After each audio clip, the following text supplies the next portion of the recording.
మిత్రబంధం రేవంత్ రెడ్డి గారి చాలా ఇక ఫ్రెండ్ అంటే ఫ్రెండ్ల ఫ్రెండ్ అంతా చాలా ఏమంటారుగా జాన్ జబ్బా ఏదో అంటారు కదా. సో అట్లాంటి ఇద్దరు మంచి క్లోజ్ ఫ్రెండ్స్ అన్ని రకాలుగా ఇప్పుడు ఫైనాన్స్ వ్యవహారాలు కానీ లేకపోతే ఇప్పుడు ఆయన పిసిసి అధ్యక్షుడిగా ఉన్నప్పుడు ఎట్లా పార్టీని డబ్బులు వ్యవహారం ఇదంతా వేం నరేందర్ రెడ్డి ఆధ్వర్యంలోనే జరిగింది. ఎవరైనా డిస్కషన్ చేయాలి అంటే ఏదన్నా విషయం మీద వేం నరేందర్ రెడ్డికి ఫస్ట్ కలవాలి.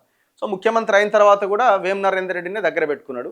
వేం నరేందర్ రెడ్డిని సలహాదారుగా పెట్టుకున్నాడు. గవర్నమెంట్లో ఆయన భాగస్వామి. ఆల్మోస్ట్ మంత్రుల కంటే కూడా ఆయనకి ఎక్కువ ఇది ఉంటుంది. సో మళ్ళీ ఆయనకి ఇంకొక పదవి ఏందది, పెద్దల సభకు పంపించారు.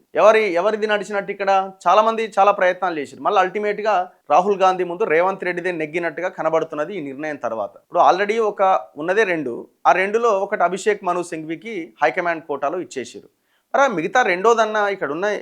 ఇప్పుడు మొత్తం మీరే ఎంపీలు మీరేనైతిరి, ఎమ్మెల్యేలు మీరేనైతిరి, కార్పొరేషన్ పదవులు మీయేనా.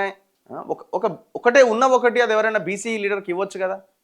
ఇప్పుడు ఈయన కట్టర్ కాంగ్రెసా కాదు, ఈయన తెలుగుదేశం పార్టీ నుంచి వచ్చిన ఆయన రేవంత్ రెడ్డితో పాటు. ఈయనకి ఏమైనా పదవి లేదా? ఆల్రెడీ పదవి ఉన్నది కదా. ఏది రేవంత్ రెడ్డి దగ్గర సలహాదారుడు పదవి, అది ఆల్మోస్ట్ షాడో సీఎం లాగానే పనిచేస్తున్నావు కదా నువ్వు. ఇంకా నష్టమేముంది? ఇప్పుడు రాజ్యసభ వచ్చింది కాబట్టి సలహాదారుడు నుంచి ఉడబీకి ఇక రాజ్యసభకు పో బాబు ఇక్కడి నుంచి వెళ్ళిపోని పంపిస్తాడా?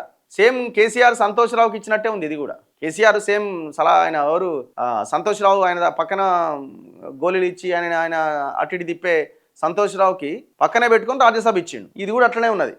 ఉన్న ఒక్క సీట్లో ఒక బీసీకి అవకాశం ఇవ్వచ్చు కదా.